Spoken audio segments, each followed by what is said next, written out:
안녕하세요. 미국 선생님 미스터 성입니다.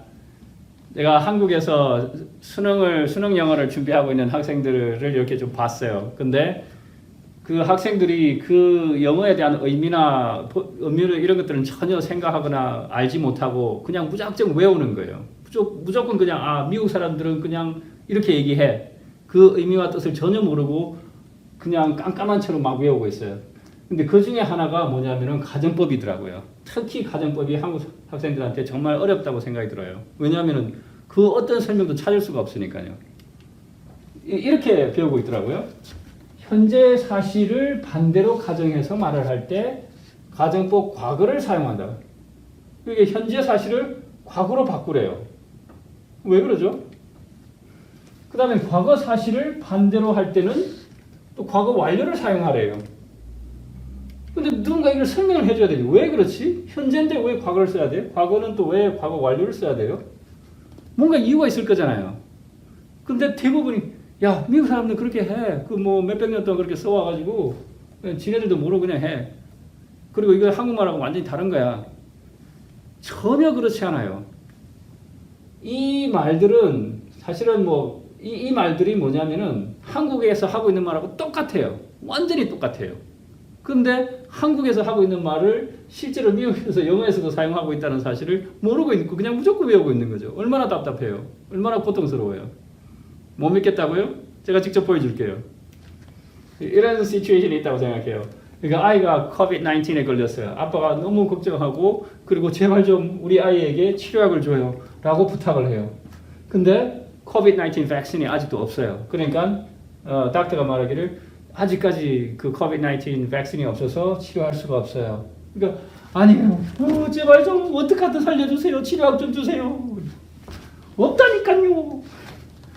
무슨 수를 쓰라도 좀 치료약 좀 주세요. 그러니까 의사가 뭐라고 그러냐면 만약 그게 백신이 있었더라면은 당신이 나한테 요구하기 전에 물어보기 전에 이미 다 치료를 했을 거예요. 과거에 다 끝났을 거라고. 그게 과거에 없었으니까 지금까지도 치료를 못하고 있는 거잖아요. 당연한 거 아니에요? 이렇게 얘기를 해요. 우리가 늘 쓰는 말이잖아요. 이거 좀 해주세요. 없어요. 지금 없다면 그게 옛날에 있었으면 옛날에 이게 다 치료되고 끝났겠지. 뭐하러 우리가 여기서 걱정하고 있겠어요. 이런 내용이에요. 뭐라고 그랬다고요? 닥터가 말하기를 나에게 치료약이 있었더라면은 당신이 물어보기 전에 이게 숨겨져 있었던 거예요. 이게 미국 사람들, 네이티브 스피커는 이걸 알고 있는 거예요. 당신이 물어보기 전에 이미 다 치료해가지고 끝났을 거예요. 이게 현재잖아요. 지금 막 나에게 요청하고 부탁하고 있지만 이게 있었더라면은 과거에 있었더라면은 과거에 다 끝났다는 얘기예요. 이거는 과거잖아요. 이게 완벽한 아주 좋은 한국말이죠. 이게 영어 아니에요. 한국말이죠. 한국말 이렇게 쓰잖아요. 이거를 그대로 그냥 영어로만 바꿔요. 한국말에 과거를 쓰네? 그러면은 영어도 과거를 써야 되겠죠.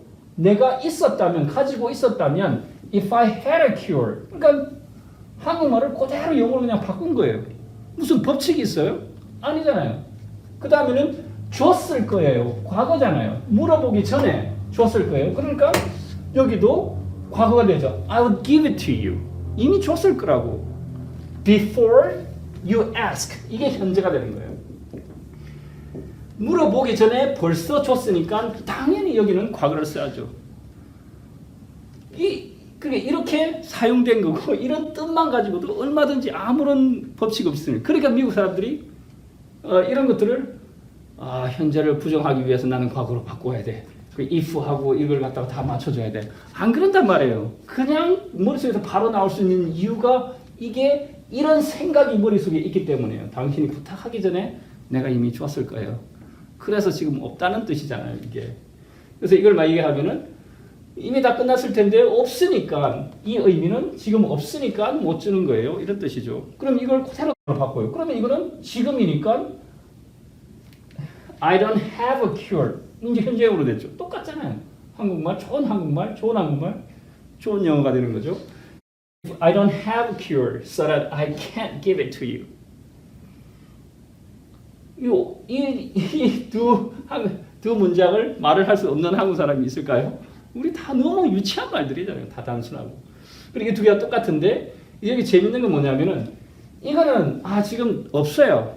So I don't have a cure, so I cannot give it to you. 없으니까 못 줘요. 밋밋하고 재미없는 말이죠. 근데 이게 조금 더 재밌는. 내가 있었더라면은 이미 벌써 다 줬을 거예요. 그러니까 이게 또 조금 더 재미있고 약간 더 고급스러운 표현이죠. 그래서 가정법이라는 것을 정중하고 이제 고급스럽게 표현할 때 이렇게 말을 바꾼 것뿐이에요. 너무나 단순한 얘기입니다. 우리가 늘 쓰는 한국말하고 완벽하게 같은 거예요. 다른 게 하나도 없는 거죠. 그러니까 이 의미를 모르니까 막 영어가 완전히 한국말하고 다르다고 생각하는데 전혀 그렇지 않아요. 너무나 고통스럽게 학생들이 영어를 무작정 외우고 있어요. 그러지 않길 바랍니다. 다행히도 COVID-19 백신이 나와서 아이가 다 고쳐졌어요. 그 다음에는 아빠가 또 찾아온 거예요. 그때 왜 좀 더 일찍 줬으면 우리 아이가 고생을 안 했을 텐데 왜 일찍 안 줬어요? 그때 주지 그랬어요. 그러니까 닥터가 말하기를 얘기했잖아요. 그 당시에는 그 백신이 없었어요. 그때 있었더라면 내가 그때 부탁하기도 전에 내가 이미 줬겠죠. 뭐하러 내가 그걸 숨겨가지고 안 주겠어요.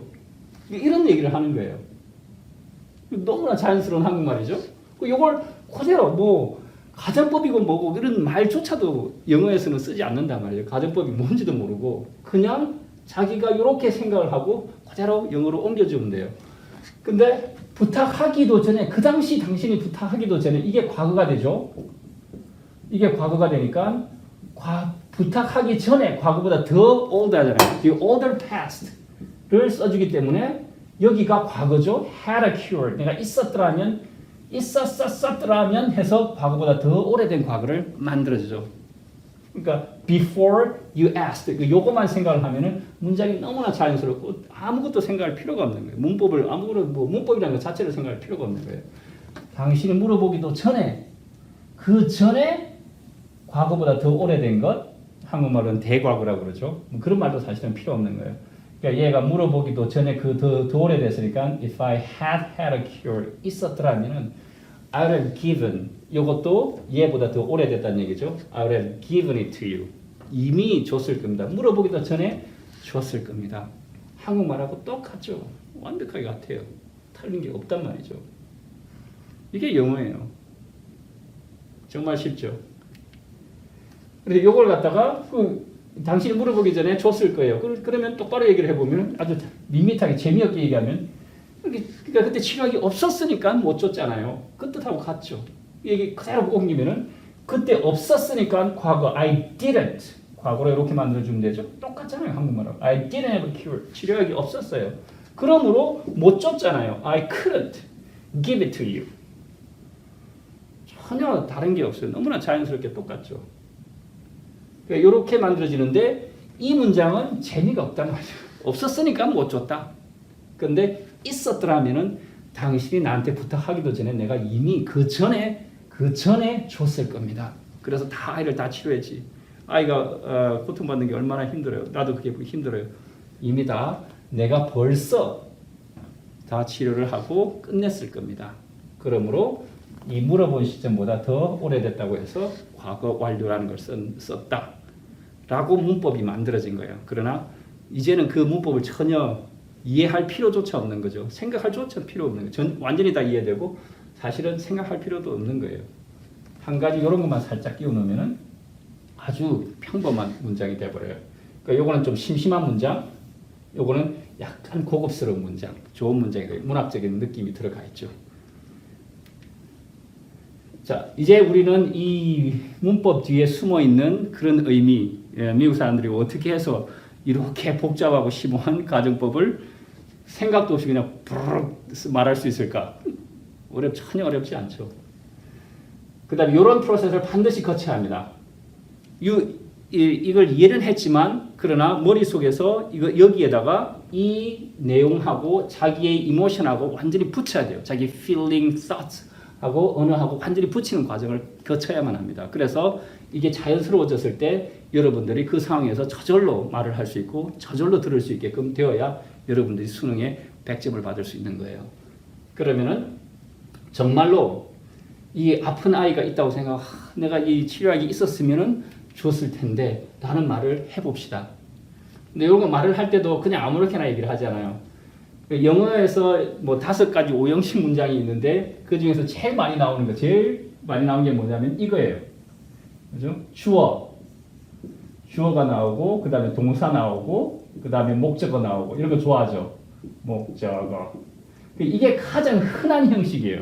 거의 모든 문장이 이렇게 주어, 동사, 목적어의 형식을 갖고 있는데 그러니까 이걸 제일 많이 말을 하기 때문에 입에 완전히 붙어버린 거예요. 미국 사람들 입에 붙어가지고 이런 세 박자를 만드는 거예요. 이걸 뭐 몇십만 번씩 말을 하니까 입에 붙질 않겠어요? 당연히 붙죠. 그래서 if I had a cure, if I had a cure 이렇게 얘기 안 해요. If I had a cure 이렇게 딱 들어보면은 세 박자의 리듬을 가지고 거의 말을 합니다. 그렇게 이제 듣기도 좋고 말하기도 편해. 말하기가 편해서 그래요. 이렇게 생각해 보면은 여기에 공이 있다고 쳐요. 그러면은 공이 여기 있으면 굉장히 힘들잖아요. 이렇게 자연스럽게 가장 낮은 데로 내려오죠. 영어 발음도 그렇게 돼요. 그러한 발음을 만들고 이 말을 자기 감정하고 딱 붙이기 위해서 최소한 100번을 얘기해야 돼요. 100번 얘기하는데 한 10분밖에 안 걸립니다. 문법을 막 모르면서 외우지 말고 차라리 소리내서 100번을 얘기해봐요. 저하고 같이 해봐요. If I had a cure. cure가 중요한 단어지 어가 중요하지 않잖아요. 그러니까 이거 딱 붙여서 그냥 하나만. If I had a cure. I would give it to you. 이렇게 안 하고 이것도 세 박자를 만들어요. I give it to you. 이제 이거는 D가 붙으면 짧게 얘기해 주면 돼요. 되게 쉬운 말이에요. 되게 쉬운 발음이에요. I give it to you. 쉽죠? 그러니까 I'll give it to you. I'll give it to you.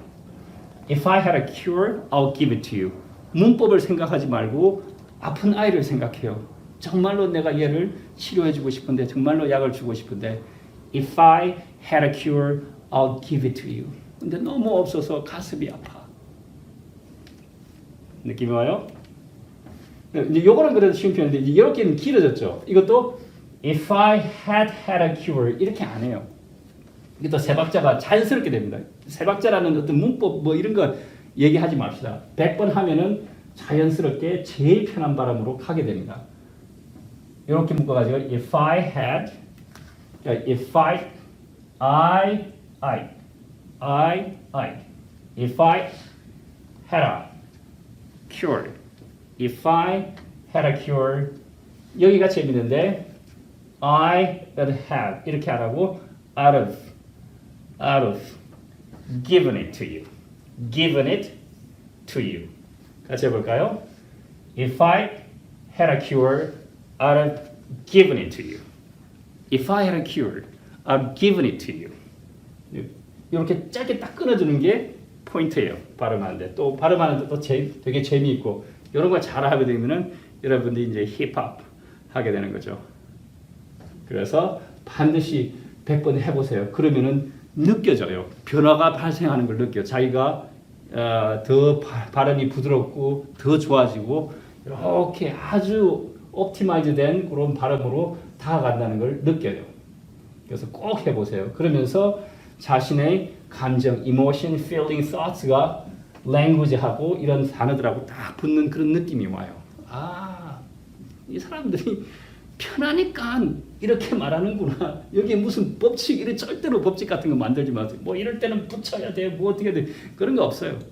정말로 100번씩 아이를 생각하면서 말하면은 영어가 너무너무 쉬워지고 즐거워지고 재밌어져요. 재밌어야죠. 내 인생을 보내는 건데 이게 고통스러우면 안 되죠. 정말로 재밌어요. 나를 믿고 따라오길 바랍니다.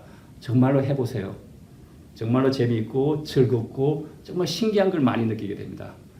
많은 아주 풍부한 문학적인 표현을 가진 한국말과 그리고 영어와 너무나 동떨어진 데 있잖아요. 미국과 한국이. 그런데 그 생각이 전혀 다르지 않아요. 너무나 놀랍게도 같아요. 그런 걸 두 개가 똑같이 찾아내고 그런 걸 느낄 때 너무나 즐겁고 재미있죠.